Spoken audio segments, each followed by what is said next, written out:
Halo sahabat Katolik Indonesia, kali ini kita akan mengulas tentang suster malaikat pelayan tahanan. Tapi sebelumnya jangan lupa di subscribe dulu ya. Sebuah kisah inspiratif datang lagi dari seorang biarawati Katolik, biasa dikenal dengan sebutan Suster Gerard Fernandez. Suster yang satu ini punya kisah hidup yang unik dan berkesan untuk kita simak bersama. Suster awalnya adalah seorang guru TK, lalu memutuskan untuk meninggalkan profesinya itu dan memulai hidupnya yang baru di biara. Suster Gerard Fernandez dibesarkan di tengah keluarga yang cukup mapan dalam hal finansial. Ayahnya berprofesi sebagai seorang sekretaris kepala pengadilan. Di samping hidupnya yang berkecukupan, orang tuanya pun mendidik Suster Fernandez dan kesembilan saudaranya dalam ajaran Katolik yang sangat kuat. Setelah menyelesaikan pendidikannya, ia berprofesi sebagai guru TK di Singapura. Namun itu tidak berlangsung lama. Beberapa saat setelah menjalani pekerjaannya sebagai tenaga pengajar, ia bertemu dengan suster-suster gembala baik. Sejak pertemuan itu, ia akhirnya tahu bahwa para suster gembala baik ini menangani wanita dan remaja yang bermasalah, seperti masalah narkoba, prostitusi, dan lainnya. Para suster ini juga menyediakan rumah bagi sejumlah perempuan yang hidupnya terbilang berantakan. Melihat itu hatinya seolah tersentuh, dan saat itu juga ia merasa terpanggil untuk menolong orang-orang yang serupa. Kehidupan awam dan profesinya ia tinggalkan lalu bergabung bersama Kongregasi Gembala Baik atau RGS.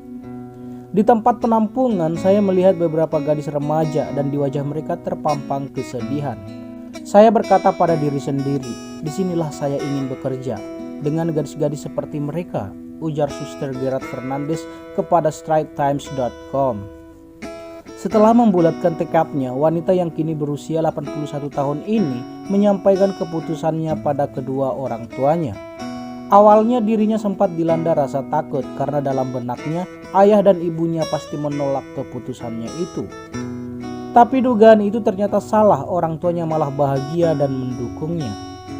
Tepat pada tanggal 19 Mei 1956, ia resmi masuk biara RGS dan memulai kehidupannya yang baru sebagai seorang biarawati Katolik di usianya yang ke-18. Orang tua saya adalah orang tua yang paling murah hati dan penyayang. Iman saya berasal dari mereka, tutur Suster Gerard. Seraya menjelaskan bahwa dua saudara perempuannya juga seorang biarawati Fransiskan. Suster Gerard Fernandez mengakui bahwa kehidupan dalam biara tidak mudah. Begitu banyak tantangan yang harus dihadapi. Salah satunya adalah ketika dilanda rasa kangen dengan keluarga saat hari raya Natal. Suster Fernandez mengakui bahwa masa-masa awal adalah masa yang sulit. Saya berasal dari keluarga yang sangat dekat satu sama lain. Kadang saya sangat merindukan mereka. Ada saat-saat ketika saya sangat ingin pulang. Pada hari Natal khususnya saya merasakan kesepian dan saya mulai menangis di kapel. Jauh dalam lubuk hati saya bertanya, apa yang sebenarnya saya inginkan? Ujarnya sambil mengenang masa-masa sulit itu. Misi pertamanya dimulai tahun 1962. Dari Singapura ia diutus untuk bertugas di Jakarta selama 4 tahun. Tugasnya adalah untuk menangani remaja-remaja yang bermasalah akibat pergaulan bebas. Di Jakarta, Suster Gerard Fernandez bahkan ikut merasakan kerusuhan di Indonesia saat itu dan juga insiden lubang buaya pada tahun 1965. Pekerjaan itu memuaskan tetapi kadang-kadang mengerikan karena kekacauan politik mengguncang Indonesia saat itu. Itu adalah pengalaman yang menakutkan, kenangnya. Dari hari ke hari, kecintaan dan perhatian Suster Gerard kepada wanita-wanita yang bermasalah secara mental semakin besar. Pada tahun 1970-an, ketika penyalahgunaan narkoba merajalela di Singapura, Suster Gerard yang sudah menjadi penasehat menghadiri lebih banyak kursus konseling dan rehabilitasi yang diadakan oleh Asosiasi Anti Narkotika Singapura dan mulai fokus dan intens mendampingi para pecandu narkoba.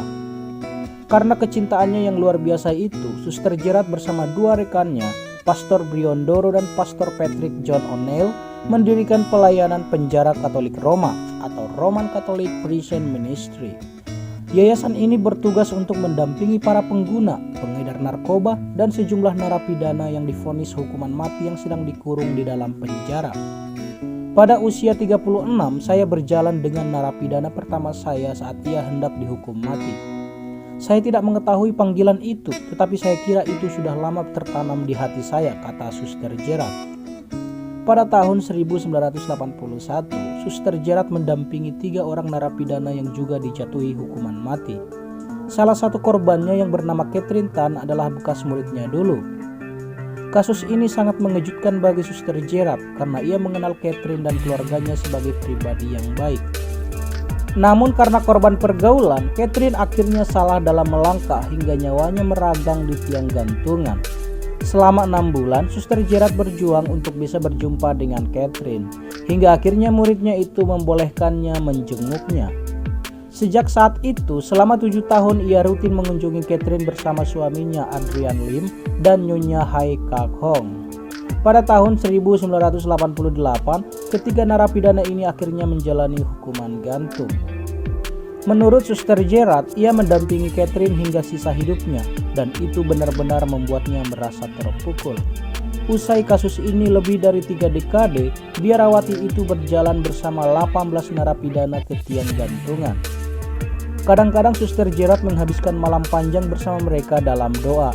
Korban-korban yang ia tangani tidak semua berasal dari Katolik. Tidak semua dari mereka adalah Katolik. Ada seseorang bernama Kumar, dia melakukan pembunuhan. Dia bilang dia melihatku melewati selnya dan mendengarku bernyanyi. Sehari sebelum dia digantung, dia meminta untuk bertemu dengan saya. Dia berkata, besok pagi saya akan melihat Tuhan dan ketika saya melakukannya saya akan memberitahu Tuhan semua tentangmu, kenangnya dengan lembut. Bagi Suster Gerard, para korban ini memang bersalah, tapi mereka juga punya hak untuk hidup dan butuh bimbingan. Tetapi saya tidak akan melepaskan kesempatan untuk berada di sana bersama orang-orang ini. Ketika saya berjalan di sana, saya dapat melihat secercah harapan di mata mereka. Itu tidak datang dari saya, itu dari yang ilahi. Ujar suster yang masuk dalam list BBC kategori 100 perempuan inspiratif belum lama ini. Mendampingi narapidana memang bukan pekerjaan mudah, namun Suster Gerard Fernandez dianugerahi cinta yang luar biasa dari Tuhan. Banyak yang bertanya kepada saya di mana saya mendapatkan kekuatan untuk melakukannya. Saya juga mempertanyakan diri saya sendiri. Itulah mengapa saya percaya ini adalah panggilan Tuhan. Hati saya penuh cinta karena saya telah membuat sumpah kesucian membebaskan saya untuk mencintai semua orang, tambahnya sambil tersenyum. Itulah sekilas kisah Suster Malaikat Pelayan Tahanan. Sampai jumpa di ulasan-ulasan kami berikutnya. Shalom.